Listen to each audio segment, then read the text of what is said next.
All right, let's get going. We are live, and there goes Ben.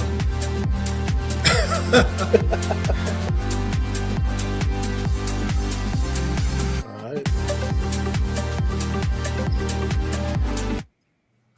All right, then. Let's try that again. That awkward start. Hey, look who's here.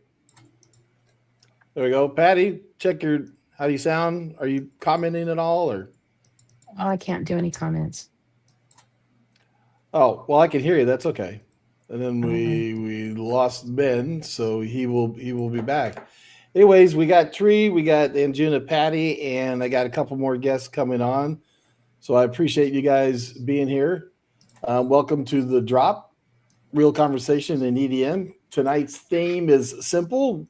Before social media, before the algorithm, before everybody posted, clipped, and scrolled, people talk. So tonight I want to ask, do we still talk?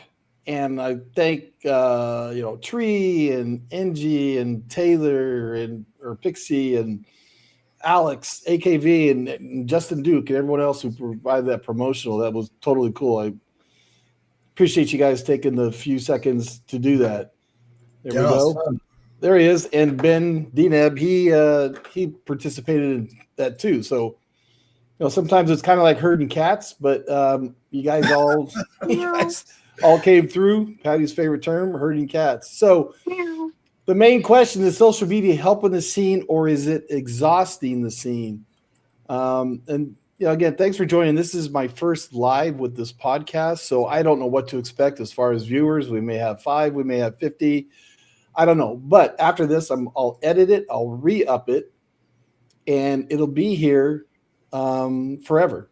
That's the power of YouTube. Is it social media? Yeah, it certainly is, but it's here 24 hours, or it's not gone in 24 hours, so it's here to stay. So, and I think the timing couldn't be better because we scheduled when I scheduled this a few days ago.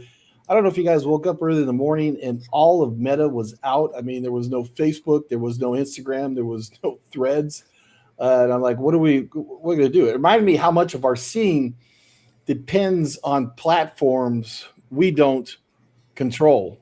So, we're going to add Sarah here, our DJ Stux.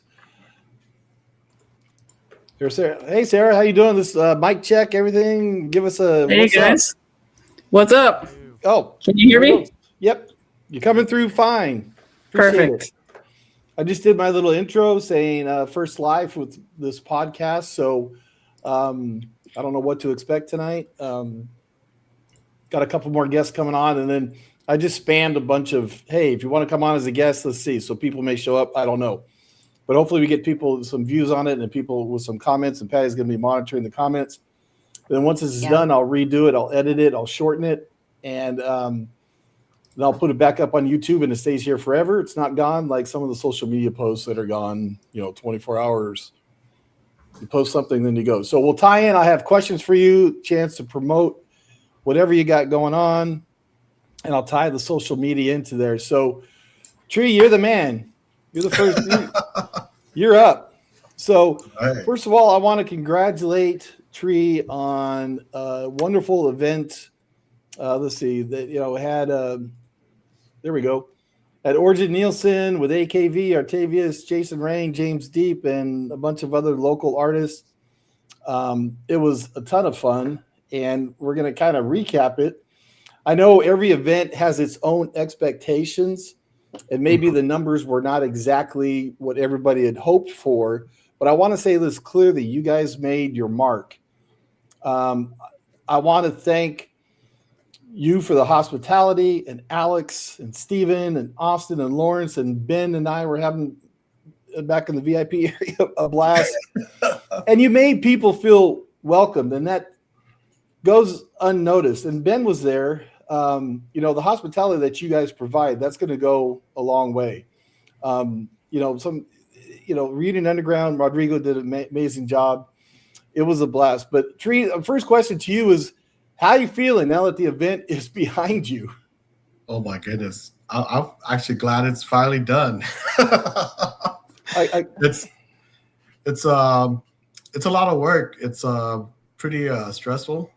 Being a small market team right now still, and trying to do something like that where we have a major headliner come in.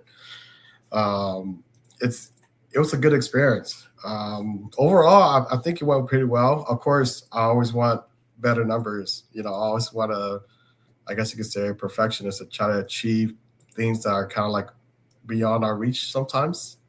But it's totally possible, right? Other than that, man, it's pretty nerve-wracking too sometimes. Even though we had like other staff that were there too, but it's kind of like I have to run back and forth. I wanted to hang out more with everybody, but I was like, man, I gotta wait for a certain VIP bottle service people that people that bought bottle service. I could kind of like walk them down to their seats and everything, make sure they're taken care of. So a lot of running back and forth. Yeah, no, you guys were on it, and Ørjan was such a sweetheart of a guy. I mean, he was genuinely having a good time. He was back in the VIP area, and you and Alex were introducing him to everybody, and he was quite cordial and talked with everyone. Then he got on, and he blew up his set, and the music was great. And I love the pre-stuff, the social media stuff that Ørjan posted, from old Sacramento, saying something about a DJ, a little sticker on a table, and I can hear your laugh in the background, and I knew it was. Oh, you can always know Tree's laugh, I mean, what was the biggest win of the night? It was just, I would imagine having Ørjan be such a nice human being and being so acceptable and shouting out to the Sacramento folks, I thought was really cool. So what was your biggest win, Tree? Definitely that shout out. And also biggest win too, having the people that, all the attendees. Even Ben was there. You guys were there. All you guys came through to help us out to make sure Ørjan feels very welcomed. And that was, big applause to you guys. That's what my highlight of the night was. And also to my staff, they did a wonderful job. Everyone's on point, and then Ørjan had a wonderful time. He had a great time. We got a very good email from the management team. So things are going to be moving and looking good going on forward. So Ørjan reported back that he had a great time and that you guys were professional and did, dotted all the I's and crossed all the T's, so to say. And so the management got word of that, and they're going to maybe be sending some other artists your way. Is that what you're saying? I can't deny same-ish. Okay. I can't deny or confirm, but what I share a little bit is that the way how our hospitality was and the way how everything went, Ørjan has not felt that or received that kind of hospitality in a while. That's what we were told a little bit. Okay. I mean, how do you measure tickets or beyond? How do you measure success beyond ticket sales? I think you pretty much covered it. Having, friends and family and people, you didn't recognize that bought tickets and were there. And I would say, tell the crew, as I have to attend some business here, what you had upstairs and some of the local artists that you brought on or brought upstairs because you closed the whole place, Reunion Underground. So speak to that a little bit about the talent that was here upstairs at Reunion Underground. Yes. So upstairs, we did run a second stage, a little mini stage. This is our third time doing it, where we close up both upstairs and downstairs. So typically upstairs is they'll still run the regular nights, which is karaoke, but we decided to close it for this event specifically. And upstairs is mainly for, I guess you could say, local talent, that wants a chance or is looking for an opportunity to be able to move on and get a feel of how it is to DJ for a crowd, and eventually also trying to open up for headliners, right? And then eventually, if they keep on pursuing it for more, then eventually they become the headliners themselves too one day. But yeah, the talent upstairs, that was pretty good too. We had Sushi, which is like an old timer DJ, so he's like our Swiss Army knife. We always know he'll be able to perform. Yasu, who we just barely met, I believe about a month or so ago, showed a very good set. We loved it. And we also have Misha. Man, that's like my Misha right now. He's like my number one pick in terms of local DJs. He always brings the crowd, and he always delivers an amazing set.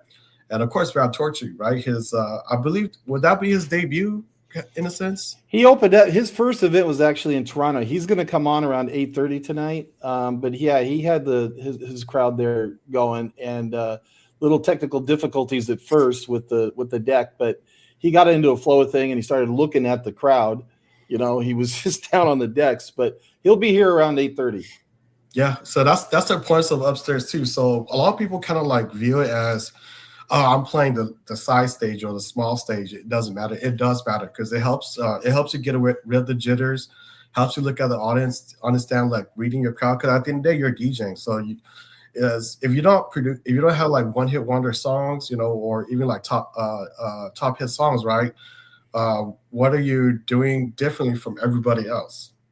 So this is also like a good learning experience for everybody. Okay, I wanted to. I got another series of questions for you before I move on, but I want to thank NG Music for being in the chat, and I see DJ Krish, and he may come on. I've been texting him through Instagram. We'll be talking about DJ Krish because he's in an event coming up, and the Rosconian Ross is in, and Ross was one of the DJs right here, Ross Surgeon. He opened up the night upstairs. Ross, appreciate you joining us, and thanks for playing and getting the mood going. And Angelo Melodic, we love Angelo. Appreciate you being here, Angelo. And then Bright Eyes, Starry Eyes, Lisa. Thank you, Lisa. Love you. Glad that you're here to join. And then Patty's monitoring the chat. So, Tree, when it comes to the social media angle, I mean, you guys stepped up your game. I mean, I was seeing a lot of unique posts by you and AKV, Alex, and Steven, all taking your time. I wanted to ask, did you make a plan to did you have a plan for the social media? I mean, did someone make the posts, or did you all make them individually and then send it out to everybody? Because they were really cool. How did you guys plan that out? Yes. So for that, we actually have Steven. So he's like on training right now with regarding doing like flyers and posts. But some of the posts, mainly I handle like the Facebook posts, and then Steven will handle like the Instagram. But when he does like those reels, it will carry on to the Facebook anyways. But other than that, yes, it is planned. We're trying to be more personal with our social media now, instead of just have right now. It's basically, if you look at it right now, majority of it just looks like flyers, right? So we're taking a chapter out of what you've been telling us. We got to start personalizing it, and so we dedicate. The truth is, we kind of like short on time and short on staffing to dedicate that time to make it more personal. But now we're just gonna go ahead and it seems it's effective, so we're just gonna make time for it to be more personal. So moving on forward too, that's a new thing that's coming up for a while. We're gonna start sharing a little bit more personal. We're showing our personalities in our social medias. Yeah, no, it was really good. I mean, it was a lot of fun to follow. I mean, you have to have like a content team. You've got the people and the staff behind it at WA. We already hear to be able to make these posts. And I know you have to take a big kind of a big relief. Take a step back, because it was a big event with Ørjan Nilsen, big international headliner came, stole the show. You guys all did good. You got all the social media stuff out there, and I know it is. I know the promoters out there just like, whew, we're done. We're done with it. I mean, Tree, one final question here. Do you think does social media create real excitement, or does it create pressure to look like there's excitement? I mean, it's it's pressure to put make these posts all the time. Fortunately, you don't have to. You only do it beforehand. But I mean, so social media, it creates real excitement, or does it just create more pressure on you? What would you say, Tree?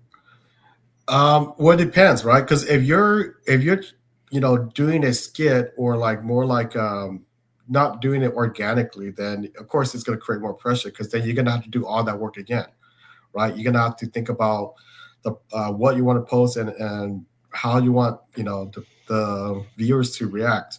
But if you just show yourself, for example, Alex, Steven, and I, or Alex, Steven, Lawrence, Ross, like we all do music already. So why don't we just cut a little clip of our life, of what we do to find music, good music? Maybe what Alex is doing right now, and my top track of the week is this. That's content right there. So that's more organic, and it's showing our personality. We're not trying to be fake. So when you're faking it, that's when there's a lot of pressure. But when you're just doing it organically, I feel like there's no pressure. That's very well said. It's constant, and I can clip this video once it's done to make it into vertical stuff, but I just don't post on Instagram. I use Instagram a lot. I do a lot of reshare, and I'm always asking people, always collab with me. Ben, Sarah, I don't think you post a lot on Instagram. When you put a post, just collab with NorCal EDM News. That way it looks like I'm active on there. Fanny, hi Fanny, appreciate you being here. And BTP Troop, that's Pierre, the owner of Underground EDM that we're getting going. So shout out to Pierre. Thanks for being here. Patty, that's Pierre. And James Deep's in the house. Hey, James, he's part of WA. Appreciate you being here, James, so much. Full transparency, James, I missed your full set because I was up watching Tohrchu because it was his debut in Sacramento. Right. So anyways, Ben, let me bring you in on the conversation here. D-Neb, let's see. I got Sarah here, and Patty's gone again. She's monitoring the chat, so not that she has to really monitor it. Ben with D-Neb, my friend, thanks for joining us. Let me get to questions for you.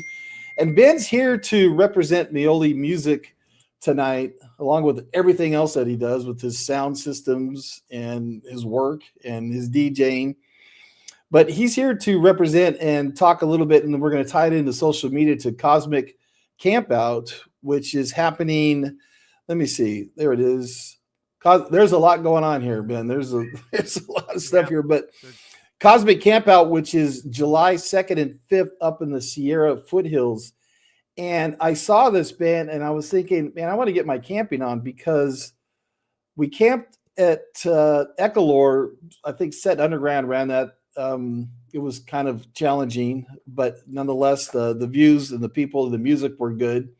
And that was in Tuolumne County. And then we went to Summerland, which was 2-day event, but we didn't camp there, which was in Somerset, ironically. So Ben, I was asking you, this is a private venue in Somerset, but it's not the same one. So talk to us a little bit about, let me say, I think I have a specific question for you, Ben. First off, give us a quick overview of what Kausmic Campout is and who it's for, and what makes it different from a regular club night or a one-off EDM night. Well, it's a little bit of an escape into the forest. You got to turn your mic up. Okay. Okay. Tell me when that's good. Okay. Thanks, cool. Thanks, Ben. You're welcome. So it's a little bit of a getaway and an escape into the forest. Who it's for is the community, the people who love music, who, have been part of either Mioli or other local events. Polaris has worked closely with Mioli in past years. We've had quite a few DJs on board on this.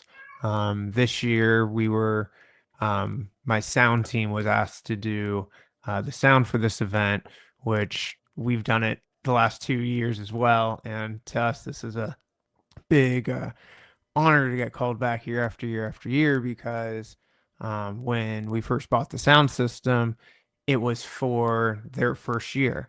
And so them continuing the event and us continuing our sound team, it's felt good being brought back. And this year we're bringing back a lot more than what we have in the past. So I don't know if people realize how much sound we're going to bring. The neighbors might know. I mean, if you put it up there, I mean, so people are camping. There's like no Motel 6 there for like Patty and I. Not that we can't make it full transparency. I was telling you, I wanted to inquire about it since we camped a little bit and stayed in a tent that I left NG hanging with. I feel bad at the end of the week, and I thought he was going to collapse. Was collapse. I'm sorry, Nate.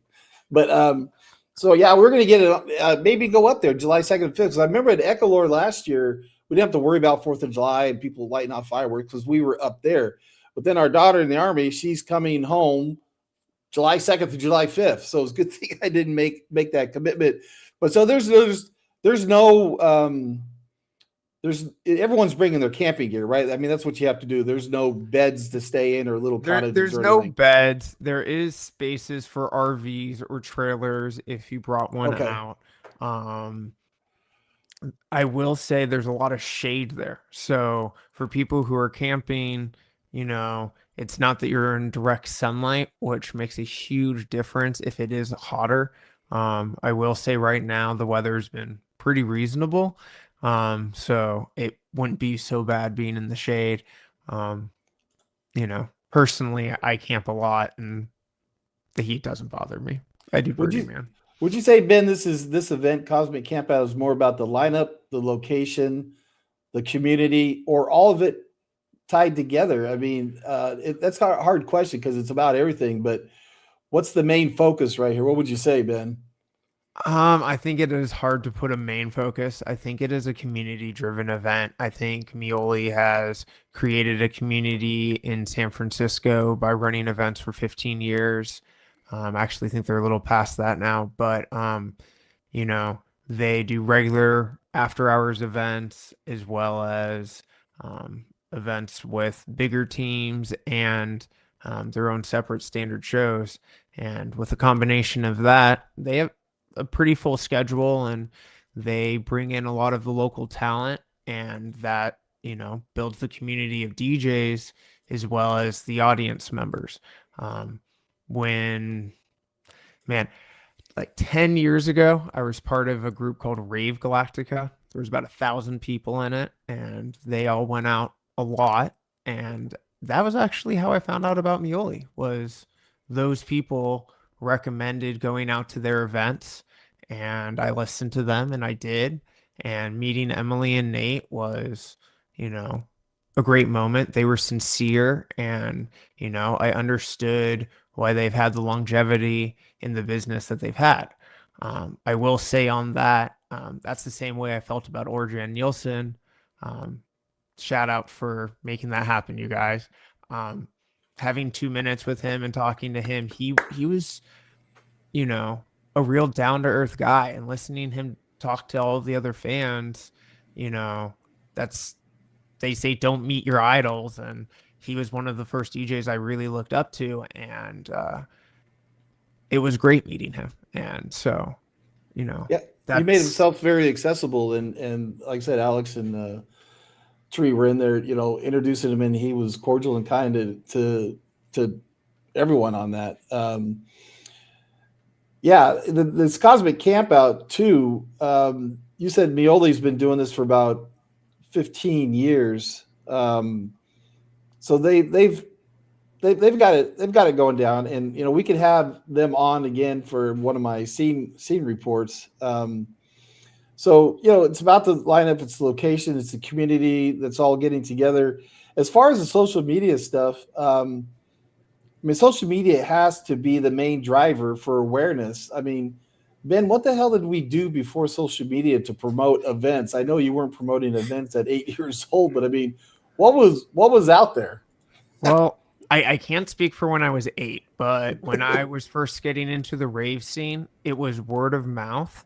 I remember the first event I went to, one of my friends told me, we're going to San Francisco this weekend. There's like this dance thing in the streets and blah, blah, blah, blah. And I went, and that ended up being a rave. And maybe I wouldn't have called it a rave back then, but it was the experience of getting into it. And a lot back then was flyers and underground kind of like network of people telling each other where to go. I will say before my time, there was the whole thing of you would drive to one place, they would tell you to go to another place, where you would then meet with another person and then drive to another place. And you would do that 3 or 4 times before you got to the actual location. And that was to prevent police showing up on site and shutting it down. Thankfully, that doesn't have to happen too often anymore, but that was definitely part of the scene for a long time. Yeah, and look at this lineup. DJ Krish, I know he's in the chat. He's playing. He might go on. Golden Canopy, I just learned about him through Droid 9. I just watched a video with Golden Canopy. Droid 9 is Jerry Chu. I was watching on YouTube today. So I know Golden Canopy only because he was partnered up with a gentleman from Atlanta. I can't think of his name, but these are all local NorCal DJs. I'm guessing Sav, we know Brian. Brian's been on the podcast before. So Ben, most of these I guess are kind of NorCal, right? And I got to let my cat out because he's driving me nuts. Pardon me, but go ahead. Yeah, Speak to that, Ben. Most of them are Northern Californian DJs. I can't speak for sure for all of them because I don't know every individual, but the ones that I do know are from Northern California. My cat is driving me nuts. Thank you, Fargo. Yeah, I look forward to that. And I will put a link, down in the description for people to buy tickets. But it's how many? It's 4 days. You can camp. Thursday, Friday, Saturday, Sunday. Are there tickets for if you want to camp for just 2 days? I'm not sure about that. They might announce something like that more towards the end, but as of right now, I think there's either the 3 or you pay for the extended to do the 4 days. Because I was letting my cat out because Fargo was, crazy, doing stupid stuff. All right, let's move on to Sarah. I appreciate you guys' input, and I appreciate everyone in the chat and the comments. Thanks for being here. My first live podcast. I hope to do every other week, so to say. And Pierre, thanks for being here with Underground EDM, and I'll get him on one of these podcasts. This is for the DJs. It's for the fans. It's for the promoters, and it's, everyone knows I'm here to promote the promoters. I'm not a promoter. Patty and I absolutely love what you guys do and the time that you take to put this all with full-time jobs and full-time families. And speaking of full-time job, full-time families, a new DJ. Hi, Sarah. Hey guys, thanks for having me. Good to see you. DJ Stux in here. I appreciate Sarah coming out. Let me find my notes for Sarah to get you. So I think the theme with you, Sarah, DJ Stux, is kind of the revival of DJ Stux. And we've talked before that you used to DJ with vinyl, and then life happened, kids happened, and now you've been getting back on the decks and doing these pop-up gigs. I'm just going to say around the beach, and then you were in Oakland ahead of some event the other day. So the simple, basic question is, what made you decide I want to get back into DJing? And spoiler alert, she's opening up for Latrell August 23rd at Hotel Via. We got tickets. We'll be there. Hopefully you can all join us for that, but we'll talk about that. But so what made the change? What it says, I'm getting back into the DJing. Yeah. So as you know, I DJ'd many years ago, and then life happened. And then, actually you met the friend of mine that I brought to Midway recently, for the patio show. A friend of mine was like, "Oh, I know you used to DJ. Would you want to DJ my wedding?" This was like several years ago. And I was like, "Oh, okay." Like, I think everything's like moved to digital. I mean, I still have my turntables and some old CDJs that actually played CDs. I had those things at the time, and I was like, "Oh, okay, well, be a good excuse to kind of get back into it and update my equipment and that kind of stuff." So I did, and I played her wedding. Of course, it was like, more popular music kind of. And then that kind of got me back into it with a simple controller anyway. And so, but it got like the love back for DJing, that I knew I had missed for so long. And during COVID, that's kind of when I reached back out, and I was trying to find a way to like bring this part of life back. Right. I used to go out a lot, like before I had kids, and it was something I realized I really missed during COVID, just being out dancing and connecting with other people who share that same love and that sense of community that I miss, that I remember that I used to have. And that's when I joined like the Anjuna family group and a couple other groups where one by one, you just start meeting one person, and then that person introduces you to two more people. And then all of a sudden, all these people, and you have this great community to share it with. So that kind of got me back into going out, and then, revived that love I had for music. So I had the simple controller at home, and I started spending more time on that. And then some other opportunities came up. Like last weekend, I DJ'd at 8th grade dance. So last weekend or 2 weekends ago, my daughter was like begging me to do that. And for weeks and weeks, I was like, I'm not doing that. And I finally broke down and agreed to do it. But I DJ'd a fundraiser at my kids' school a couple of years ago. Again, just like, it's more like popular music, hip hop, that kind of stuff. But it wasn't really what I want to play, right? I mean, no. I want to play electronic music that I love, that the same music that we all share. Do you still have like all your vinyl packed away? I do. It's just down here behind me, actually, and turntables. Is it next to the fireplace in the background there? I got my old record collection still. I mean, I could never get rid of it. It's like a special thing for me. I recently actually got rid of a CDJ 100. It was like the entry level CDJ. The thing wouldn't even turn on or play CDs anymore, but like lost a piece of my soul because it didn't work. It was just e-waste. But like to get rid of that thing, just good memories. And my last semester of college, I studied abroad in England. And that's when I started collecting vinyl. And at that time I decided, okay, when I come back, I'm going to buy turntables. So while I was over there, I filled up a couple bags of records. And so it's like a special part of my life that I still have all that stuff here. It's like happy memories. Yeah, my vinyl, I gave half of it away. And Nate, how is Large Cat? He's annoying as hell right now. He wants to get up on the desk. So Nate knows our cats is Large Cat and Small Cat. Anyways, I want to welcome Christian. Hey, Tohrchu, Christian, how you doing? Just want to say hello. Hey, doing good. Welcome aboard. We're talking with DJ Stux here, so I'll get with you. Just wanted to welcome you in and say hi. We've already been talking about you prior. All good, of course. Sarah, where is your family at now with you getting more into the DJing stuff? Are they, the kids are out of school, so that's easy, right? Yeah. You said your cat was driving you nuts. I had to lock my kids out of the office here. Jeez. That's funny. Yeah, they're not little Oops. anymore. They're probably just playing computer games. But I mean, they're okay with the new DJ mom getting plug it in now. They're fine. Yeah, with that? Sometimes they think it's cool. There'll be occasionally I'll play music like out in the common space out here. I initially set up my DJ gear like in the common space in our house because we're lacking space. But and occasionally I'll play it out loud through the speakers, and my kids would come out, like they turn on all the lights and they come out with the flashlights and they're like dancing around. Sometimes they love it, but then other times I'll pick them up from soccer or whatever, and I'll be playing music in the car and they're like, oh, do we have to listen to your music again?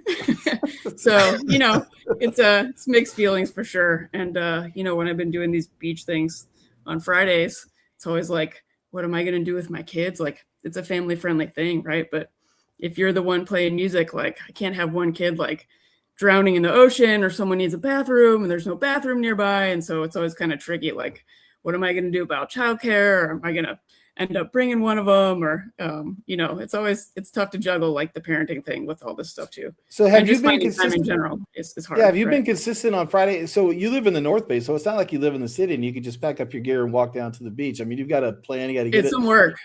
You got to get them in the It's some soccer work. van, right? And get them in the soccer van Pack and up get all them. the stuff, drag it down there.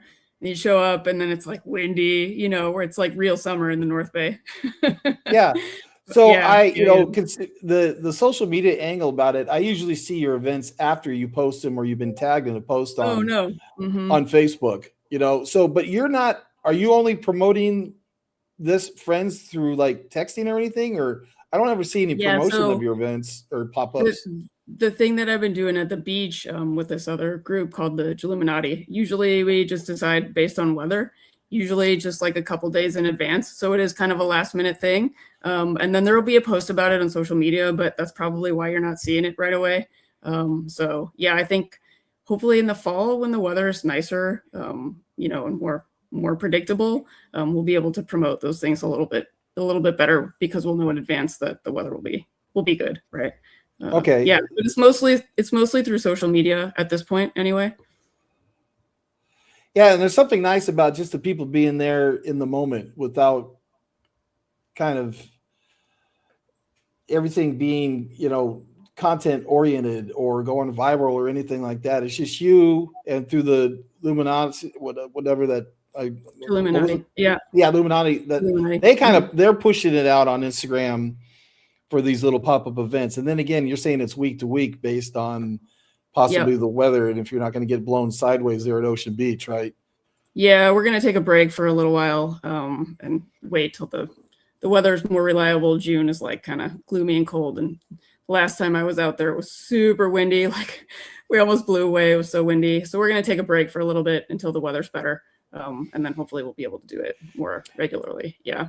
And one of the things that I think they really like is that it's a community event. And I think at least with Illuminati, they want it to be kind of like a family event too. They get kids that come out, which is fun. Like I'll bring out some glow sticks and the kids like dress up in these jellyfish costumes and that light up and dance around. And when the sun sets earlier, it's better for like that kind of community feel, Hey, Ben, do you got like a light in that room? We're losing you.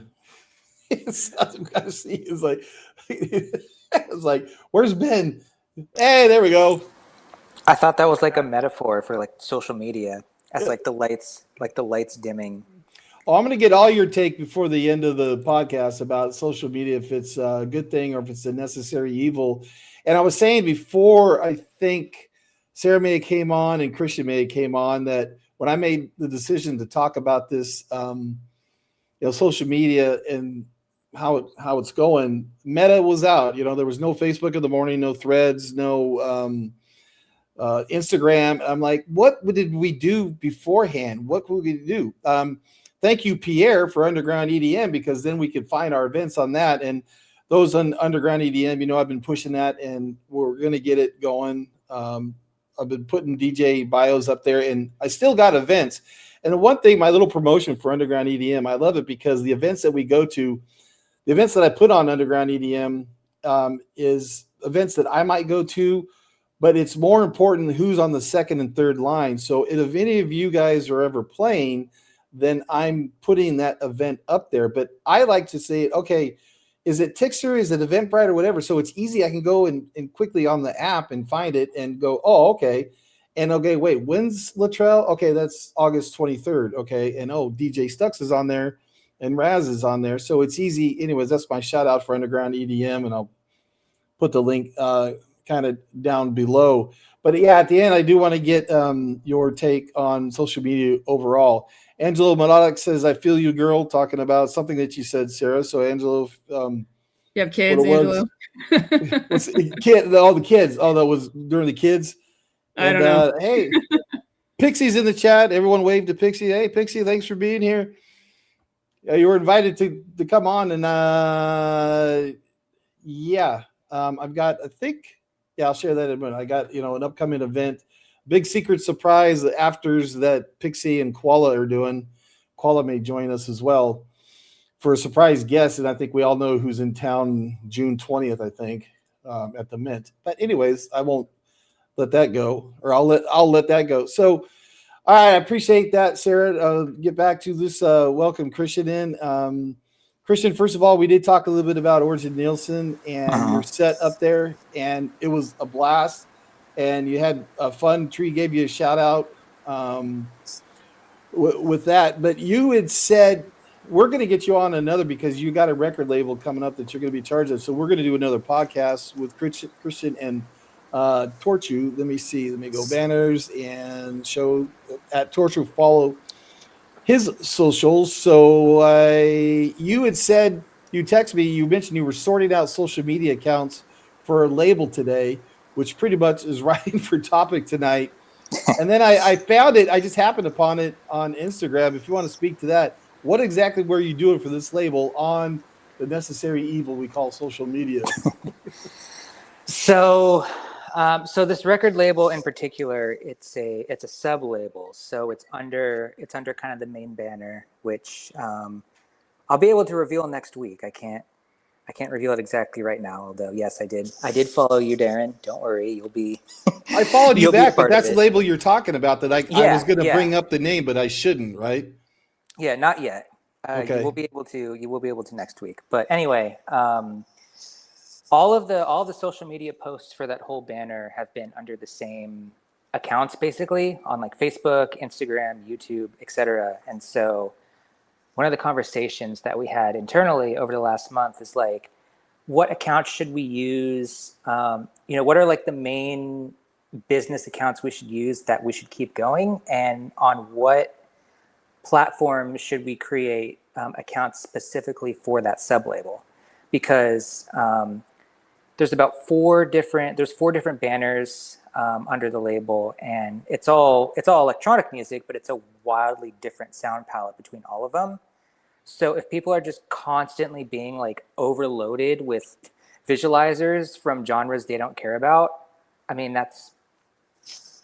people aren't going to interact with it as much, right? They're not going to hold out for the artist or the type of song that they want to do. If there's too much, you're saying? Yeah. Too much visuals? Yeah, if it's just like a new visualizer for a song every single day for something, say, more chill, when people aren't into chill music, they want bangers. Same thing for the sub-labels that are doing bangers, right? If they're looking for something nice and relaxing with a bit of piano, and then they're blasted with like rhythm bass lines on their social media feed, they're not gonna stick around and check what other releases are on the account. So for some of the banners, we have to separate them. But collaborative posts, which Instagram's been doing and now YouTube has implemented, has made life so much easier on that front.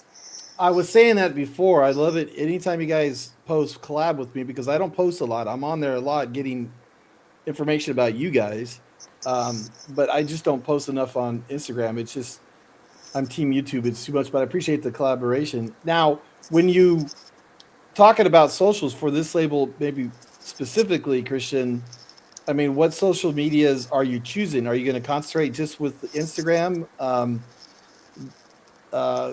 TikTok? Are you going to that necessary evil, or? So it ultimately depends because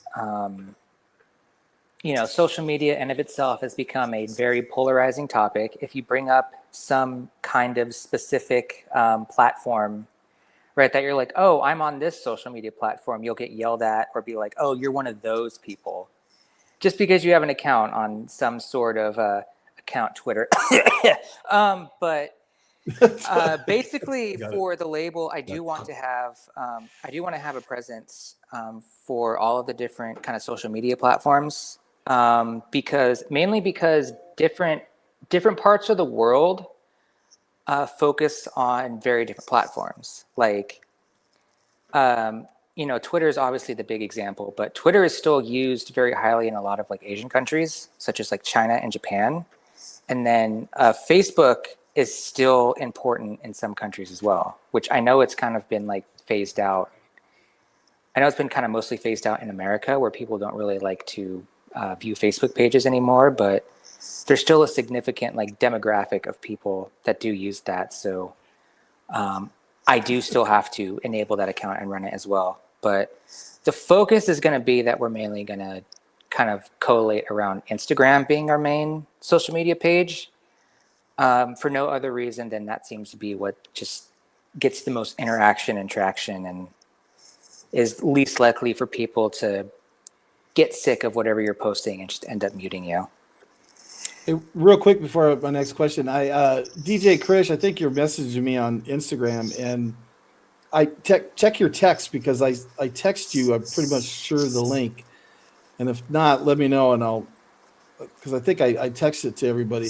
I mean, does everyone, Christian, have to become their own social media content creator, or if you do it collectively? And this is going to be a question really for everyone. Should one person do all the social media posting, or is it up to each DJ to do their own? You know what I'm asking? I know what you're asking, and that I would say that really depends. If you're a big artist, if you're a big label, if you're a big creator in some aspect, you are going to get overwhelmed with the amount of messages and other things that you just need to keep track of on a daily basis. And you're just not going to be able to keep up. So at that point, you kind of need a team, I feel like, to be able to manage all the different counts and make sure everything's, humming along nicely, is on schedule. For smaller creators, it's a little bit different, mainly because, the price of everything goes up. So if you want someone to help out with like social media, if you want to have like a specific social media team, or even just like one representative, that still will require a chunk of change that someone might not have. So usually it's through like just monetary reasons that people have kind of taken on being their own manager. And that's not just with social media either. That also extends to things like bookings and whatnot. But kind of being able to manage your own pages, unless you're someone that's like really big. If you're like one of the gatekeepers of your respective scene, it's basically something you have to take on yourself now. Tree, bring you back in. I mean, the same question, kind of, and I think you alluded to it, but maybe Christian wasn't here, about when you were getting all the social media out for Origin. Should one person be in charge of it and post it all, or are you all up on your own to make the content and post it, promoting an event? Well, for me and Christian's, positions, we're a little bit different, right? Because I have like I got a team of admins that 3 other people that are helping me out. So as a collective, it's easier. We kind of like, of course, we review stuff before we post it. But then other than that, as an artist, though, yes, you basically are going to be stuck with promoting everything and doing all the social media yourself first, until you build up your fan base to the point where now agencies are looking at you, labels, things like that. And then that's when, you know, you'll probably get something where you're gonna need like to hire like maybe a team, or maybe the agency provides that for you, or they do that for you as a service, or your manager, right? So it's a little bit different depending on which route you take. So for us, what I have my DJs do is that they are responsible for their own content. However, like when we do, you know, like flyers or little promos here and there, we would get the DJ involved, and then we kind of like work on it collectively together. Other than that, or like the promo flyers, we do it all on our own for our DJs for that night, just like how we do it for Tohrchu, Ross, all those guys. Yeah, and yeah, like I said, the promotion Christian I was telling Tree was phenomenal. It was fun. The guys had fun. The WA guys had fun ahead of Origin. Ben, same question to you. I mean, does each DJ have to be their own content creator now? Or, I mean, I don't even know how much a company would be to charge to do it for all of you. What would you say, Ben? I mean, I think unfortunately every DJ has to do some sort of social media to gain their own following and their own, you know, community behind them. Obviously, when you're part of like a community or management team, them helping with the posting and them helping lead the social media stuff, I think is a huge help. For Polaris, Lisa and Ali take on a huge role of, you know, telling us what to share and when. Okay. And, you know, I think that helps a lot. But Is I do think... Is it fair or okay to ask if a collective of 10 DJs, one has a ton of following, that DJ shares for everyone else? I mean, they're going to get kind of the yeoman's work on that. You know what I mean, Ben? I mean, if you got 100 followers and someone else has got 1,500 followers, you're not going to get the, you know, the push, the algorithm push. I mean, I guess it's each to his own, but it's all still collective under the Polaris label. So, yeah, I mean, I think when you're under a label or under a community or however you want to word it, you share because you're part of that, not because you're the bigger or smaller DJ. You're part of that collective, and in being part of that collective, you help drive the team for every team member. I mean, that's what it's supposed to be, is you all help each other succeed. And when one person succeeds, the whole team succeeds. Christian, let me ask you this. Is the algorithm helping artists get discovered, or is it forcing everyone into the same content style?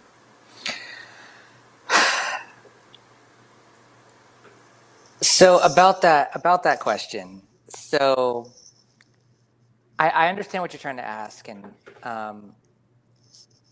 I think from that perspective, here's the problem, right? So okay, so the first thing that I want to do is I just want to echo what Trent and Ben are saying in terms of kind of like promotion schedules, right? Like the algorithm is what it is, but I also feel like as much as artists or DJs or whatever complain about social media, like I also don't think it's asking much to have them help out on the promotional side, right? Like if you're working with a promoter and, you know, you get some opportunity and you get booked, like honestly, I feel like it's a little bit selfish to just be like, hey, thanks for booking me. Please do all my promotion for me.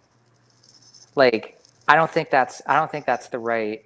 I don't really know when that became the expectation, especially since like a lot of people ask that and respect that, and they're people who are like just starting out with like 5 to 10 followers, who maybe like, and I'm willing to give them the benefit of doubt because maybe they genuinely like don't know that that's not how that works, and that has to be explained like, oh, you have to help out with promotion. It's like, okay, whatever. Now you know. But ultimately, I think when it comes to a collective like that, right, where it's like, that's the example we're using, where it's like a bunch of DJs under one promoter get booked for a show. Everyone within that umbrella has the opportunity to help each other succeed. You know, a couple of people might like or share the posts that other people that are also playing at the show or other people that are also part of the collective are posting, and that is a lot more stable of a way to grow than just completely banking on the algorithm. Because, I mean, people who quote unquote have it figured out when it comes to the social media algorithm, right? They're on Instagram, they have tens of thousands of followers. They can still completely bomb on posts, right? Like, just because you're getting shared by someone with that level of a following doesn't mean that those people are going to bleed over to your audience anyway. And just because of the way that these systems work, right, where it's like, you can have friends with 20,000 followers and they still post daily reels that only get 30 likes because the algorithm doesn't pick it up, and Or it's always changing.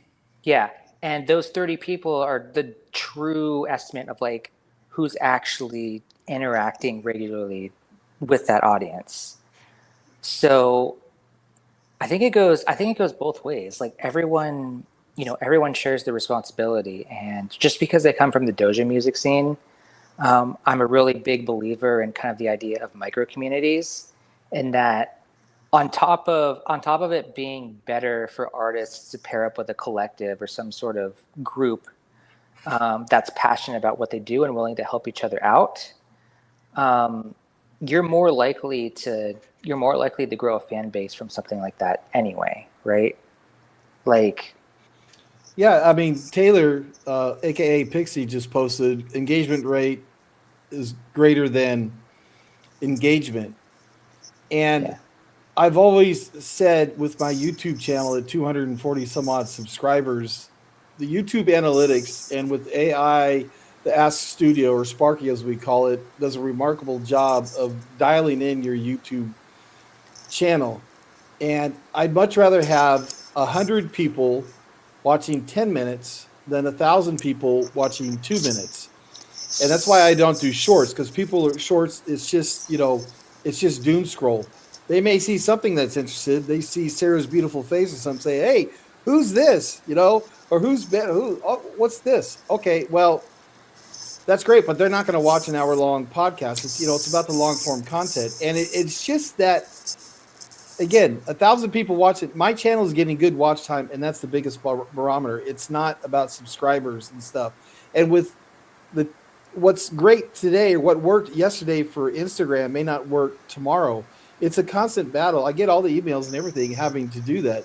Sarah, do you have any comment about the social media, the Instagram stuff? I know you don't post a lot on Instagram. You rely on others, but I mean, but you're probably more monitoring it because your kids are on social media. From a mom's point of view, what's your take on what we were talking about? I mean, honestly, my kids don't use, they may use social media like a little bit, but we're not quite to that point yet. My oldest is 14. So yeah, I mean, social media, I think, is this necessary evil. It's a way to promote your events now. And yeah, I'm just sort of getting into it and trying to learn how to broaden my, engagement there too. And just listening actively to what you guys all have to say. Yeah, and you're not selling tickets, Sarah. So you're just, the casual micro community that Christian spoke of fits the community that goes and follows you and does your sets. Now you got to push a little bit for Latrell that you're opening up for right on the 23rd, August 23rd. So you got to push that a little bit, but that's going to be sold out. Angela Melodic posted, who could market you better than yourself? You know how to market yourself. And Angelo, my brother, will visit you out in Woodland. I promise. We're trying to get the Sacramento crew out to Woodland for some of your events. And Taylor, again, aka Pixie, says it's about the metrics on this. It's maddening. And what will we do if it's the necessary evil? I mean, I was gonna advertise this and post on Instagram, but then I thought, how am I gonna do it? I got to get into StreamYard, I got to go sideways, landscape, and then I got to do this, and then this video will cut up. StreamYard will cut up, make social media posts vertical, so I can share it with some people, and I might be able to share with some of these with Emily Ben for Mioli that she can repurpose that. And I need for this community to be built and for people to come on here and be in the chat and watch the video. It takes the help from everyone else a little bit. I mean, maybe it's a shameless plug for me to say, hey, help share my stuff. But collectively, we'll get the word. And again, I thank you guys all for being on. We do have another guest that's going to join us, and I finally got him dialed in. So everyone say hello to DJ Krish. There he is, DJ Krish in the house. Hello. He sounds good. Look at you, DJ. You got the kid down for Oh yeah. for the night. All How you set, doing? and she's in the monitor. It's not asleep. So overall, arching thing, we've been talking about social media. I know you've been listening, and I appreciate that. I mean, give us your 10 cents about the social media and having to push events. Is it that necessary evil that we talked about? And I think the necessary evil comes from Pixie. When we had dinner with her a few months ago, she was saying it was that necessary evil. So Pixie, she owns that. Anyways, so Chris, give us your rundown of social media and what it means to you and where you're at with that. For sure. So the way I think about social media and how it influences any scene for that matter, in particular the electronic dance music scene, and how DJs, events, promoters, they all get advertised or build a reach or following, so to speak, is how I find events. Like when I was actually not DJing or when I was not promoting, how do I go and find events that I like? How do I find people or build a community or make friends that are like-minded? Even though the real connections is what we all love on the dance floor, like when we meet in person, when we catch up with friends. I think that happens primarily through social media these days. The initiation for that matter. For example, I would have not been able to meet a lot of friends in the Bay Area without having access to Instagram or Facebook. When I moved to California like 4 years ago, I found Justin's event through a Facebook page, and I joined the Anjuna family group in Facebook, and that's how I started building my connections. I met Darren, I met a lot of other people. I met Sarah through a friends group in WhatsApp. I think it is a necessary evil. It also matters about the moderation, like how much are we able to moderate ourselves, and how much are we using the platform to promote? How reliant are we both on the platform and off the platform? I think all that matters. But in real short words, I think it is a necessary evil. Like when I started DJing, when I started promoting events, I feel like having the right mix of people who would also look for similar events in the area should be a part of our network for us to be able to market. A community. You start small with the community, and everyone knows, and that's why I'm building this community with all of you guys that are on. And it comes down to the music too that I saw you shared one of your mixes, and that's with the underground EDM, and Pierre was on here a bit, the creator of that. And we're gonna collectively get everyone to push that out, because Meta went out a couple days ago, was saying before you got on, it was out for the morning. And so what if I needed to check something in a date? Well, you can go to Underground EDM because it's just the website. Right. And that's, the ability to share all your music. Because go to a podcast a long time ago that Ben was on, and Christian might have been on, Tohrchu, and we talked about, all the music. I want to support you guys, and I want to listen to all your streams. With Underground EDM, I've been able to listen to, because now I can go and listen. Okay, there's Chris's mix, and then I'll make a comment on SoundCloud. It's all there. But I have to go to Spotify here. I have to go to SoundCloud here. What event is Pixie playing in? Where's DJ Chris play? Now it's all centrally located. And I just think that the social media bubble is going to burst eventually. I don't know. There's only so much that could be done. I don't know. I'm not poo-pooing it. It's part of it. We have to have it. I appreciate your take on that. And also, we were, real quick while I have you on, as we get down to here, we were sharing this about the Kausmic Campout. You're on the bill there with D-Neb, who's here, and I just learned of Golden Canopy on YouTube today. So that's going to be He's a common friend of ours.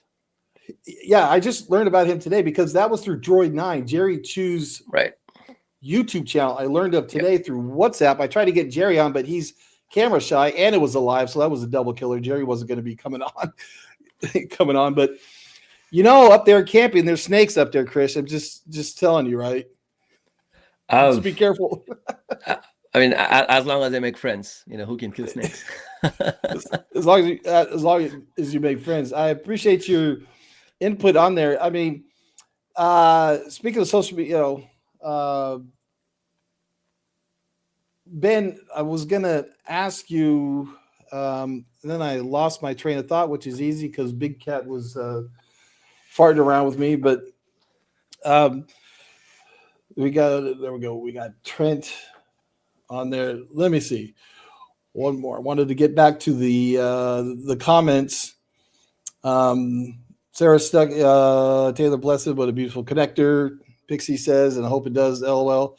And I wanted to welcome, let's see, who was in here, and I'm trying to scroll up. Which side too? Thanks for being here on this. Again, Chris, I was saying earlier, I'm going to do these podcasts about every other week, give it a shot. Tuesday nights, I think, is best, to get people on. And this is a community that we're building. I'm in the job of promoting the promoters. I love what you guys do when you get on the decks. I know you work hard. You've got families as a test to be able to have to do this. And, Tree and his group with the WAD, I mean, they put a magnificent event on this last weekend with Ørjan Nilsen, and Ørjan was talking with everyone, and Tohrchu got on the decks and played. Christian, I wanted to ask, I had you muted, real quickly, since they're all DJs here, at the beginning, you wouldn't look up, but you were like, talk about the hardware. I have no idea. What was it that you were struggling with that you got going? You got to let the people know. That's a part of the community. No, I was told is social media exhausting the EDM scene was the topic, not Tohrchu exposed. Well, no, that's, topic. I mean, we're going to have a full episode for Tohrchu exposed. So just real briefly, I just wanted to, because I got 5 other DJs here that, could deal with that. Patty's laughing in the background. I'll just say, and I mean, this is just how it is, right? Like promoters work with the equipment that they got. And the XDJ is specifically a piece of gear that is tailored to being an all-in-one system that's able to do a lot of the same things that, regular mixers can do. So at the very beginning of the set, I was kind of going through all the different settings and seeing like, okay, what's enabled, because I need to kind of be in the moment and I need to figure out like, okay, what's the crossfader setting? Where's all the FX kind of routed? And everything was at a setting I was not familiar with. So as I was playing the first track, I was just trying to figure out where everything was. And then eventually when you came up, Darren, I was like, okay, I'm just going to work with what's available. I think I figured out what everything's enabled. I can't be fiddling with the dial the entire time. And we'll just go from there. Tree, I'm telling Steven, hey, go tell Christian to look up. He's just go tell, because he was like, no, I don't want to. And he kind of goes, look up, and Tohrchu wasn't having it. Well, let's hear for Christian's mom came down from Tahoe to watch him play. So got to meet mom. It was important there, but it was a fun style, And talking about real quickly venues, I have to bring this up, Tree, because we talked about it when I had you on my channel. Christian, I think I got to kind of turn you off because you got a little sound going. And it's like you're doing change or anything. So I'll be right with you there. About Reunion Underground, it's, people in San Francisco grew up with Ruby Sky. We weren't into EDM before. Ben, you've been there. Sarah, I don't know if you'd ever been to Ruby Sky. That was kind of the place, right? And, I guess Reunion Underground is kind of my Ruby Sky. It's the place I've been to the most. And there are a lot of nooks and crannies. And there was a good crowd there. But as you well know, and you could attest, I think Chris is the only one that hasn't been there. There's a back patio. The weather was, nice. There's a VIP section. There's upstairs. It's not the true music venue, but the staff is wonderful. And Rodrigo's done an amazing job with the lighting and everything, the money that he's put into it to be the EDM central for Sacramento. But yeah, Tree, if everyone was packed right there, had nowhere to go, the place would have looked really packed. People had a good time and it did look packed, but I just wanted to mention that. It was kind of like a fallback question. If you wanted to speak to that about Reunion Underground that we talked about on our video that you can see on my channel with Ørjan Nilsen on the thumbnail, of kind of the challenges of Reunion Underground for that reason. So it's not really, well, to me, it's not really a challenge, right? It's more like being able to kind of like maximize the space that you have available the best you can. We did have another venue as an option too, but we felt like it was too rushed to use our new venue, this new venue that we have opportunity to use. So we decided to stick with what we know, and we could tailor it towards that instead. So there is, give you guys a little, I guess, teaser right here. There is a new venue. We try to do something in the summer, coming in the summer for it. That will be coming out pretty soon. The venue is not new, but it's new to us using it, I guess you could say. So a new home for the summer. Breaking news, and like I said, we appreciate Rodrigo. We want to see you still at Reunion Underground. I like it because it's plenty of places to sit my fat ass, so to be able to, enjoy the music.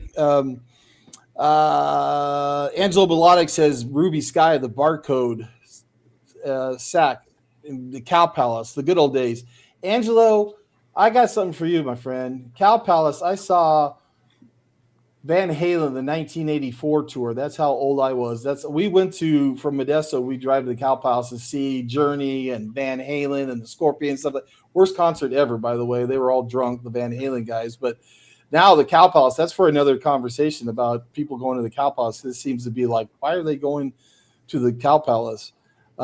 Taylor says Reunion Underground is my SAC comfort zone now, because you guys just going to say that it's good times. It is a comfort zone. A lot of plur there, and the great staff. One big knock on Reunion Underground, they don't have champagne. That kills Patty, so we're going to have to bring our own bottle and pay a corkage fee or something like that. Right? It's just like, the corkage. Oh, my God, no champagne? Patty is like, oh, my, I only drink so much the vodka cranberries or whatever with that. But we're having fun on Friday though. We're surviving at least. Yeah, I mean, as long as I can stay up, ride share with Chris Octavius, so it makes it fun, easy that we can drive. Because Sacramento, if you drive, you're kind of in a tough situation. If you get tired about 12, yeah, it's in Sacramento. Yay, we got big time artists coming, and then but then you say got to leave so I don't fall asleep at the wheel. But we maintain. But all of you that are here, I want you to go to my channel at a time, and there's a 45-minute video with the WA guys, and we talk about Ørjan Nilsen, and we talk about Rodrigo's very transparent because he talks about the issues that happened at Tiger Lounge in Sacramento and why that kind of shut down because the WA guys had an event there, and they got, it was our event. they got shut down, and they knew that they were going to get shut down. Right, Tree? You knew ahead. Like the Tiger guys were saying, "Oh, we might get code enforcement here." You don't have to talk about it, but we didn't know. We didn't know till the night of, and the show's already started. And Alex was up on stage, apologizing, saying, "We'll give you free tickets for all these events and stuff." No, it wasn't WA's fault that they had all these egregious errors and not doing the problems or not taking care of the problems, whatnot. But Chris, let me ask you, as far as the social media events, what I wanted to ask is when you're looking up an event, what's your go-to? How do you find your events? Is it just word of mouth? Is it people texting you? Is it checking out IG? How do you find your events that you go to? Hey, you asking me? Yeah, Chris. Oh, yeah. So previously, before I kind of started following a lot of different collectives and DJs in the scene, my go-to would be like I go search for an event in FB or Instagram, right? I search for the artist's name, like if a big headliner is coming, and go to their page. So you search by the artist. You search by the artist's name first. Yeah. Okay. Yeah. But over time, now that I'm following a lot of specific collective, think Polaris, think Mioli, anything that they post on their page keeps popping up on my feed. So I naturally see them. I see them multiple times because these posts keep rolling every few weeks.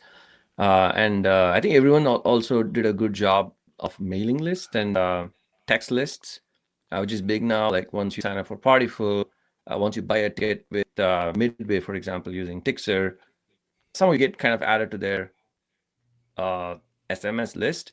So you get a lot of SMS updates as well. Now to the point where I feel like it's borderline spam, but then there is also good information, right? Like if there is a discount code going on, if there is an artist that's coming up that I want to plan ahead, I can get to know that information without actually searching for it. It's just shipped to me, which is much easier. I think the SMS list or email list is still a thing that most promoters, DJs can capitalize on if you're using the right platform. But it's so hard to keep posting on social media, which I am not great at. I try, but every time I do a post, every time I try to show up in social media, I feel like it's a lot of effort for me. It doesn't come naturally to me. Yeah, collecting emails is tough. If you go to my channel, you click the tiny URL, all it comes up is an email. Get on my email list because everyone says you got to have an email list. You've got to have an email list. Well, I'm trying, and then I posted an email the other day. One thing I learned too, Krish, that I think the rest might be aware of is on a previous podcast, what I learned is that a lot of people look for the venue first. It's about the venue, whether it's Midway, whether it's Great Northern, whatever. That's the venue they go to. They don't care what act is playing. And I wanted to ask Ben, kind of a historian who goes to San Francisco a lot, was that ever for you? Would you ever be who's playing at the venue first, or is it just the artist that you want to see? It doesn't matter where they play. I think that's depended on me over the years and how much I was going out versus how much personal time I had. At the point in which I was going out like 3 or 4 shows a weekend, sometimes it was like, hey, let's just go to audio tonight, and I didn't look at who was playing. But in general, when I'm making like plans in the future of like what I'm doing a couple months out, then I am definitely buying tickets based on like, oh, this person who I really want to see is coming to town. The night of, I think it's more of either what event's happening or if there's no one who I'm really dying to see and we're going out, it's just picking one of your favorite clubs. Yeah, Sarah, was there ever a time that the venue came first for you? It didn't matter, or you want to see the artist, it didn't matter what venue? Yeah, it's mostly about the artist for me. I mean, I have venues that I like more than others. But as far as finding shows, yeah, if there's like, oh, it's somebody's birthday on Friday, we should go out. I will often go look at the websites for the venues that I know I like first and see what do they have going on there. But for me, I mean, it really is about the artists, right? Because some of these venues have a lot of different styles of electronic music, and I like a lot of different styles, but some more than others. So it's really about who's playing. I got a comment from Which Side too. Thanks for posting. They are up in Washington, and you have to search venues or collectives anymore. Most good events or locals are handled in Instagram stories, and if you miss it, you have a hard time finding things. That's different because it's up here in California, it's the artists posting themselves, it's the collectives, promoters posting, it's the venue posting. So I don't know Which Side, if it's Mike, by the way, Mick, M-I-K. Thanks for joining us. Yeah, I don't know if that, different in Washington, that's kind of the social media thing. When I go back to Reunion Underground, when I know what event I need to check and I got to check the dates for, I can simply go there and check the date and check, if it's Patty does, she's got it's on her wallet, whether it's Tixer, Ticketmaster, or some of these other Eventbrite or what have you. And as a promoter, I know I've talked about this before, but Tree, you choose Eventbrite. It's just the easiest for you. They may take a few more dollars, but Eventbrite, I think they've upped their game a little bit. They seem to be finding a lot of local events are on Eventbrite, right, Tree? Correct. Yeah, we use that because it's more because it's also about who's purchasing tickets too, right?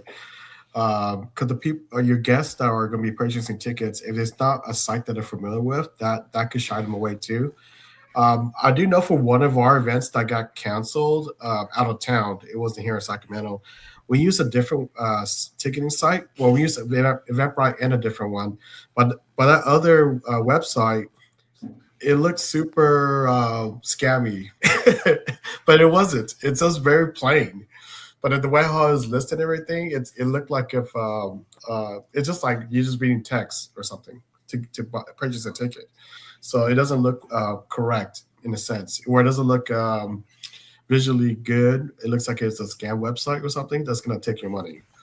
And then another thing too, regarding like going back to like those venues, I feel like the venues, they do have to set up an identity for themselves first, but then ultimately it's the artists that elevates them to a different level. Because living in because originally I'm from Sacramento, from LA, and then of course there's like Exchange, Avalon, Academy, which been changed like 3 or 4 different names. It used to be called Valkyrie, and then Create, and then I forgot what something else, and then now it's called Academy. But basically, once these venues play, in our case, EDM on Thursday, Friday, Saturdays. Eventually, what you do when you do want to go on out, the first thing you do is look it up, right? Look at all the venues, and you just pick which artist you want to go see at. So the venue does play a part of where you go, but I feel like to a certain point, once that gets established, of that, okay, this is where they play. It's an EDM nightclub, whatever. After that, what brings it up more is the artists, especially when you have other competitors too. Yeah, I'm going to ask one final question, or I have 2 final questions for you. And Mick in Washington, if I'm sounding that correct, MIK, do you have a favorite venue up there in Washington in your hometown? We're going to, a few of us are going to 700, Angelo Melodic, Sarah, Krish. I think I got you guys' RV questions dialed in, right? Sarah, was that? Yeah, what were we super talking helpful. about? Yeah. I think the that was overnight for party. Thank you Krish. so much for that. That was for Krish. Yeah. Yeah, and I just made a video. I'm like, I can't believe I'm doing this, but I enjoy so much getting. Oh, it's Mikhail. Oh, Mikhail, my buddy Mikhail. Oh my God, Mikhail. I love you, Patty. Did you know it's Mikhail? Mikhail spent every weekend or what? He's the best guy ever. Mikhail, thanks for joining us. That was a surprise. We've been met at the 2019 weekender, and we've been neighbors, all 3 of them. And Mikhail has a story where he got busted. He was with a guy that had shitloads of cocaine in his RV that he had no idea. That's a story for another day, but he was able to return. Everyone knew Mikhail because he had people, some guy from South Australia or whatever. And I put together these individual crews, and this guy was like type A personality, type AA plus. And the story goes that he had all this coke in the RV, and they put the dogs in there, and they're busted, and he took the walk. They had to drive him back, and Mikhail said, "Hey, you got camping gear?" Yeah. Anyways, he's going, seriously, it happened. That's a story. That's amazing. But I enjoy, real quick off a tangent about 700. I enjoy putting solos together and helping out. I am so dialed in, and I do content on it on my YouTube channel, EDM. I do a weekly scene report about it, and I just put a video together for Angelo Gonzalez and his crew, because he's got Terry Campbell's going in his crew. You guys know Terry Campbell from San Francisco, Care Bear or Tear Bear. And then Sandra, we all know Sandra from San Francisco. She's part of the crew and her friends. So I put this video together. Okay, you got to do this, and you got to do this, and you got to do this. And I have an interview coming up about overnight parking, and it's exactly what Sarah had reached out. How's Chris going to get there with the overnight parking? So glad I could be of help, and looking forward to that. So, Mikhail, thanks for joining me. I appreciate that. But my question was, if EDM ended tomorrow, okay, 30 days, right? Krish, I'm going to ask you first. What would go down? I'm going to miss this venue. What is your go-to venue that you said that you would terribly miss? So you're asking about any venues that are actually going on right now? If that you enjoy going to the most for events, you would dearly miss if EDM just said, we're done. We're too much social media. We're closing down. What would you miss? I'm torn between Midway versus Audio, but probably I'd say Audio. It's Audio. such a nice venue, and They have a really good sound. The name has audio in it. I think it's one of the better and best sounds in the city. I like the rotation of artists that they bring in, and I also like, in general, the vibes. More often, like for the right artists, it's always a good vibe, especially for the ones that's like Anjuna related. And when we have a lot of friends, it's always a good time at audio. I think second I would say Midway maybe, because I think I just lost count of the number of events I've been there. Yeah, Pixie says it'd be the Midway for her, and for me, San Francisco would be Midway. If I started in the left-hand corner, it'd be Midway. I like the different rooms and the variety that they provide. At audio, Patty almost got in a fight with a dude. So Patty almost got in a fight with a dude. I think it was Curon, and this guy just had no plur and stuff. And so we stayed away for a while, but we have returned. We saw Cree there, and then we supported Agape there a couple weeks ago when we went that weekend. So it'd be audio. Christian, what about for you? I know it's kind of new because I think you just turned 21. Don't incriminate yourself now. No, I'm just kidding. What event would you miss if EDM shut down in 30 days? What venue? The Barn. I do appreciate the Barn, but they also don't just limit themselves to EDM. Like if EDM died, which I mean it could, but that's a topic for another time. If EDM just like straight up died a death, like the Barn would be fine.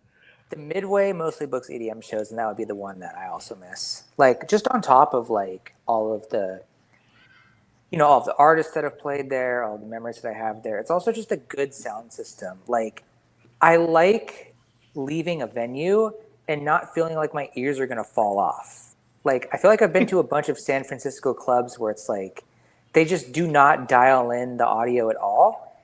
And the acoustics are all messed up. And the sound engineer guy is someone they got off of Fiverr. And it's just like, I'm leaving the club and there's just so much high end that I feel like I'm dying. Like I'm leaving the club wondering if I'm still alive or not. Well, I don't have to worry about my ears falling because I can't hear shit anyways. I mean, it's all that is like you want to put vibes in. I go, why bother? Why bother?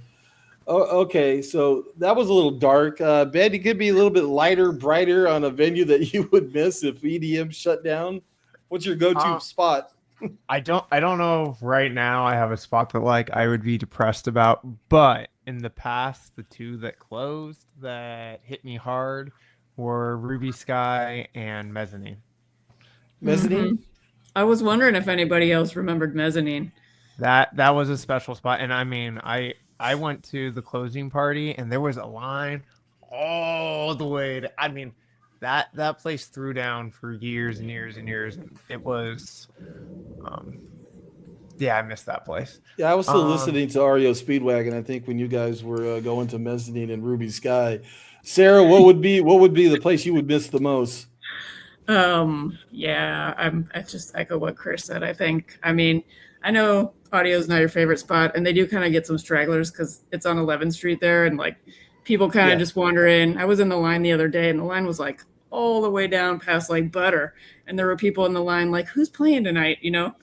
When all these people are trying to get in because they want to see the headliner, which is like crazy. But when it's a really good DJ and the crowd is good in there, I think audio has like great vibes, and it's so intimate and the sound is fantastic in there. I would miss that place for sure. But also Midway is great. And I've spent a lot of time at what's now Great Northern.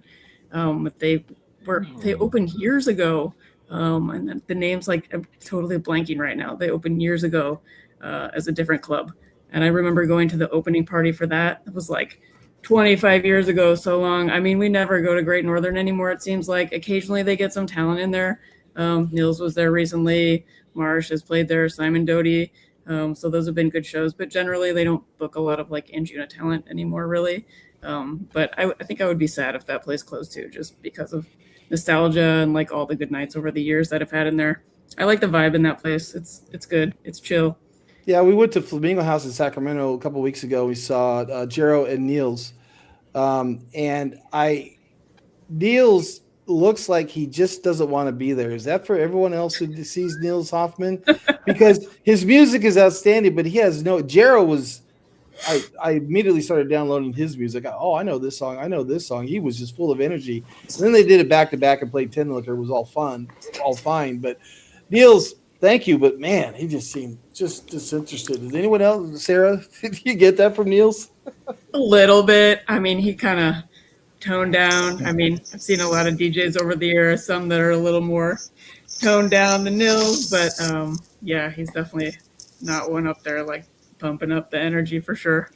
Who was the person that went behind Jero during his set and just started dancing? Does anyone know?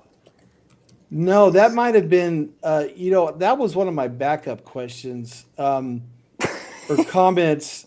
So she just got back up there. Is this getting behind the DJ deck? Is this new? Anybody could answer because it seems hey, look at me. Now, for my friend, it was completely acceptable because the whole Polaris crew got there and they all deserved. Brandon Olivier, he was doing his dance on there, and the Ali and Adam and Nate, Nate NG played. They all had, and Lisa, they all got back there, so deserving. But I don't know what this getting behind the deck thing is, if that's anything. Yeah. But Tree, I'm gonna, the venue that you'll miss. Now it could be down in LA, and it would be probably too obvious to say Reunion Undergrad because they've done so much for you and you've done so much for them. But what would you say? And if you want to comment on the people behind the decks thing. Yeah, that was easy. So for this one, man, so I'm stuck between like two of them. One will be Sutra, which is now Time in Orange County. That's where everybody, like when EDM was barely like popping off, that's where all the DJs will play at. That would be one of the venues, and that's on a Thursday night. And the second venue would be the venue that got me started as a DJ too, which is going to be Avalon. It's just very iconic. That's also a main trance venue too.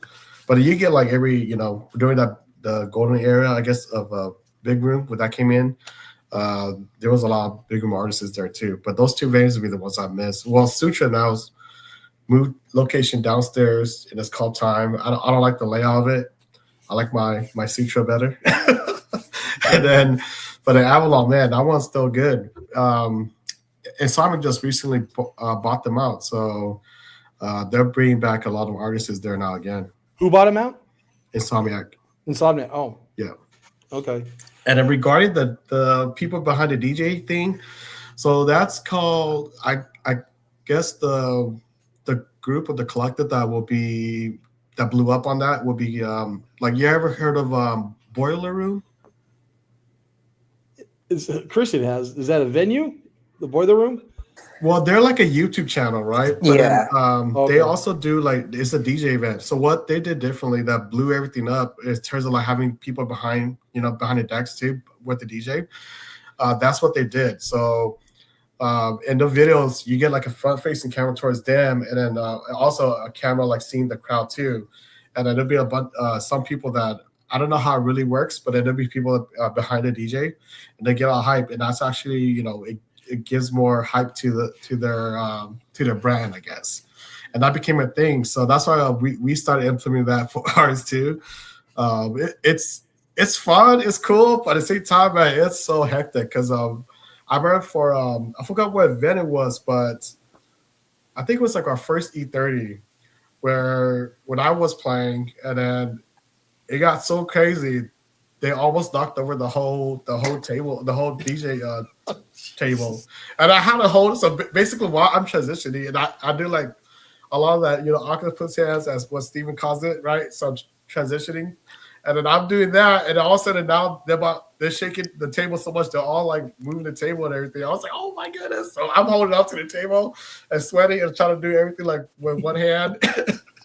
when it takes two hands for like for 10 minutes straight. I was so exhausted after that event. I was like, okay, I don't think we should do this again. We should have like a liver or something.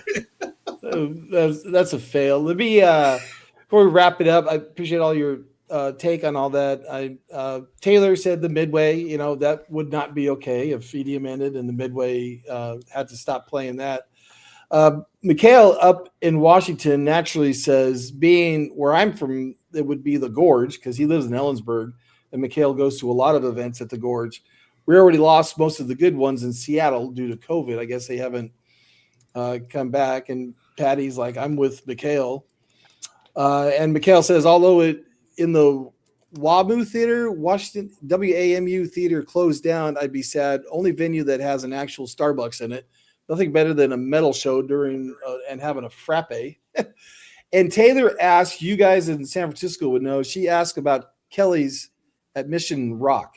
I know where Mission Rock is, but I'm not familiar with Kelly's. Sarah, are you familiar with Kelly's? Yeah, man. I was, again, like years ago, right? And somebody reminded me Great Northern used to be called Mighty. Like back in those days, like early 2000s, I remember going to Kelly's Mission Rock a couple of times, but they used to have shows there all the time. They're Mighty. gone, right? Yeah, then Taylor said Mighty. That was the name. That was the name of the original, Great Northern when they first opened. Okay. Iris, welcome, Iris. I think from Fresno. If it's Iris from Fresno, I appreciate you being here.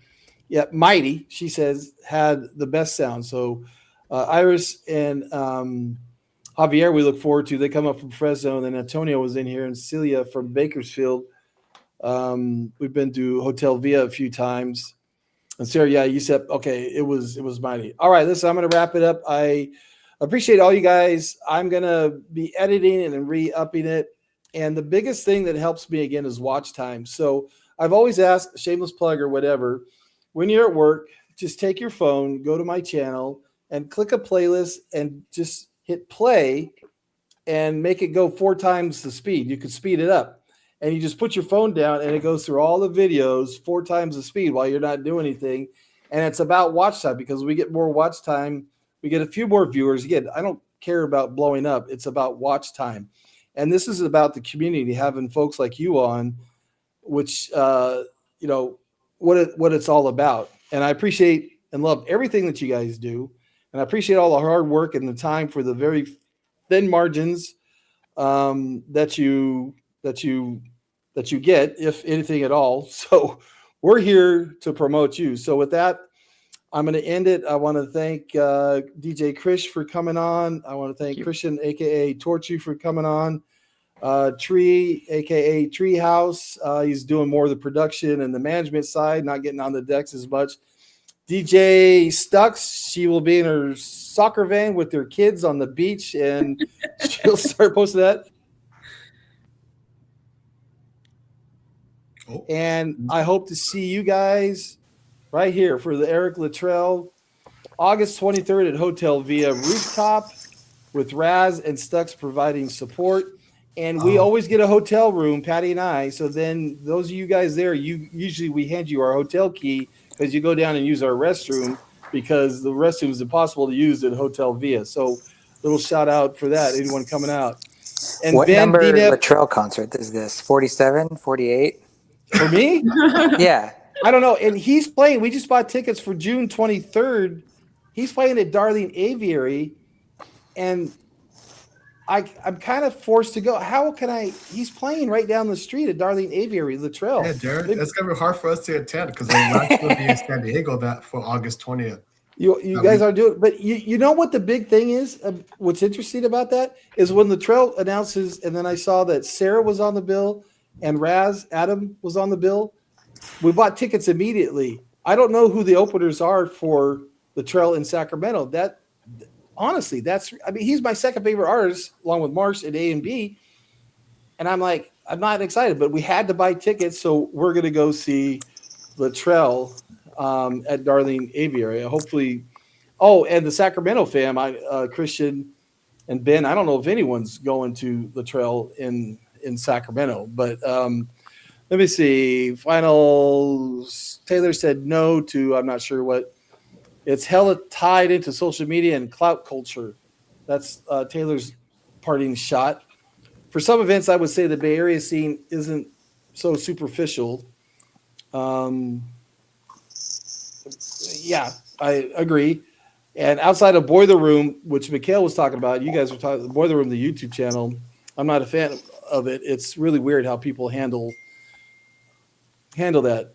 NG's laughing. Sarah says octopus hands. I don't know what that means. Everyone wants to be John Summit these days. NG saying everyone wants to be John Summit. And Taylor says my first rave there was in 2009. I'm guessing that must be Mighty. And Patty says thank you for joining. So anyways, without ado, I appreciate you guys. Love you all, and we will see you in a bit. And thanks for coming on. Thanks, guys. Thank you. Thanks, Thanks, everyone. Aaron. All right, guys. Take care. Bye. End stream.